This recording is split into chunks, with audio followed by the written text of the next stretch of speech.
जुड़े रहिए। इसी बीच देखिए हमारे सहयोगी अभिषेक हमारे साथ जुड़ चुके हैं। HAL को लेकर इनके पास एक एक्सक्लूसिव जानकारी है। फिलहाल देखें तो HAL में जो है वो बड़ी गिरावट देखने के लिए मिल रही है। 2 दिनों से लगातार ये स्टॉक जो है वो कमजोरी में ट्रेड करता हुआ नजर आ रहा है। 12% तक अब तक ये जो स्टॉक है वो गिर चुका है। अभिषेक, HAL को लेकर क्या कुछ जानकारी है आपके पास, बताएं।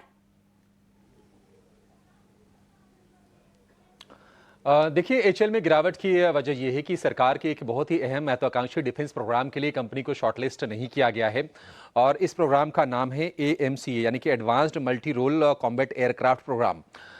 इस प्रोग्राम के तहत 5th जनरेशन लड़ाकू विमान बनाने की योजना है, लेकिन HAL को उसमें शामिल ना करना, शॉर्टलिस्ट ना करना, ये काफ़ी ज़्यादा सरप्राइजिंग है। HAL ऑलरेडी एक एयरक्राफ्ट मेकर है, तेजस जैसे हल्के लड़ाकू विमान कंपनी बनाती है। और अगर आप मार्केट कैप के लिहाज से देखेंगे तो डिफेंस की सबसे बड़ी कंपनीज में से ये एक है, लेकिन HAL को उसके लिए शॉर्टलिस्ट किया नहीं गया है और इसके शॉर्टलिस्ट ना होने से अब एक रेवेन्यू का एक बड़ा स्ट्रीम कंपनी के लिए ओपन अप हो जाता, जो कि अब नहीं होगा। तो ये एक झटका जरूर है। आपको बता दें कि एरोनॉटिकल डिफेंस एजेंसी ADA ने AMCA के लिए EOI यानी कि एक्सप्रेशन ऑफ इंटरेस्ट मंगाए थे और रक्षा मंत्रालय का हालांकि ये कहना है कि इस प्रोग्राम के लिए जो कंपनी शॉर्टलिस्ट होगी फाइनली, हम ये चाहते हैं कि इसमें सरकारी कंपनी हो या फिर प्राइवेट प्लेयर, सबके लिए लेवल प्लेइंग फील्ड दिया जाए, यानी कि सबको समान अवसर मुहैया कराए जाए। 3 कंपनीज को शॉर्टलिस्ट किया गया है, जिसमें कि टाटा एडवांस सिस्टम है, L&T और BEL का कंसोर्शियम है और इसके अलावा भारत फोर्ज, BEML और डेटा पैटर्न, इन 3 कंपनीज का कंसोर्शियम है।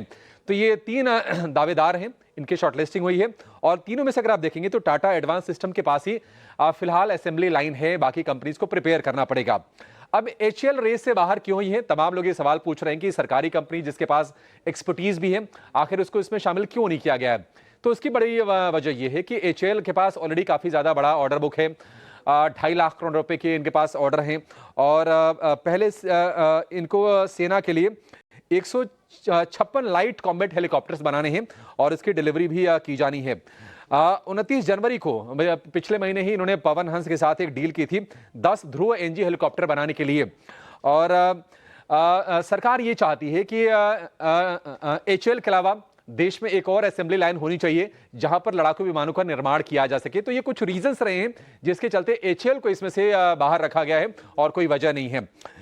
सरकार की तैयारी क्या है? सरकार की तैयारी ये है कि AMCA के लिए फाइनल पार्टनर का ऐलान 3 महीने में होगा और चुनी गई कंपनी एरोनॉटिकल डिफेंस एजेंसी के साथ यानी कि ADA के साथ ये काम करेगी और 2031 तक कंपनी को 5 AMCA प्रोटोटाइप तैयार करना होगा।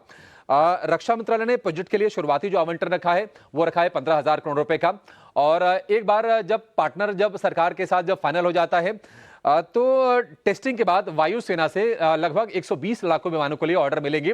तो बड़ा प्रोजेक्ट है, लेकिन HAL के हाथ से ये निश्चित तौर पर मिस हो गया क्योंकि ऑलरेडी काफी ज्यादा मैन्युफैक्चरिंग प्रोग्राम्स में एयरक्राफ्ट के या फिर डिफेंस इक्विपमेंट के, उसमें HAL बिजी है।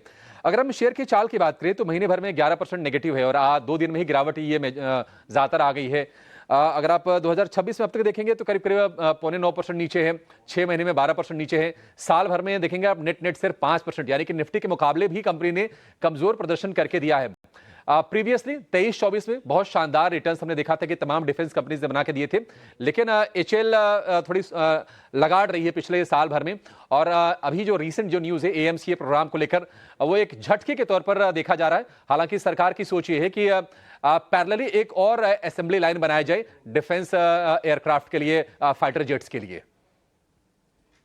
बहुत बहुत शुक्रिया आपका इन तमाम डिटेल्स के लिए और 2 दिन में करीब 12% की गिरावट और आपको रीजंस भी अभिषेक ने सारे बता दिए हैं। बहुत बहुत शुक्रिया अभिषेक का आपका, और हरीश जी आपका भी बहुत बहुत शुक्रिया हमारे साथ जुड़ने के लिए, हमारे दर्शकों का मार्गदर्शन करने के लिए। चलिए जाते जाते आपको एक खबर बता देते हैं। यूनियन बजट पर चर्चाओं का दौर चल रहा है। ईटी नाउ भी बजट सीधे ग्राउंड से लोगों की राय ले रहा है। चैनल 6 फरवरी को मुंबई में इंडिया इन्वेस्टमेंट समिट की मेजबानी कर रहा है। एक्सपर्ट्स, पॉलिसी मेकर्स, निवेशक, MSME और इनोवेटर 2026 के यूनियन बजट के असर का एनालिसिस करेंगे और आने वाले साल की दिशा निर्धारित करने में मदद करेंगे। इस समिट के एजेंडे के केंद्र में देश का BFSI सेक्टर होगा। होगा जो एक निर्णायक मोड़ पर खड़ा है। अगले कुछ हफ्तों में नया कारोबारी साल शुरू होने वाला है। ऐसे में इस चर्चा में बजट की बड़ी घोषणाओं के साथ टैरिफ और रुपए के वैल्यूएशन को भी शामिल किया गया है। तो बजट की इस चर्चा में जरूर शामिल होइए। ET now India investment summit शुक्रवार को 6 फरवरी को।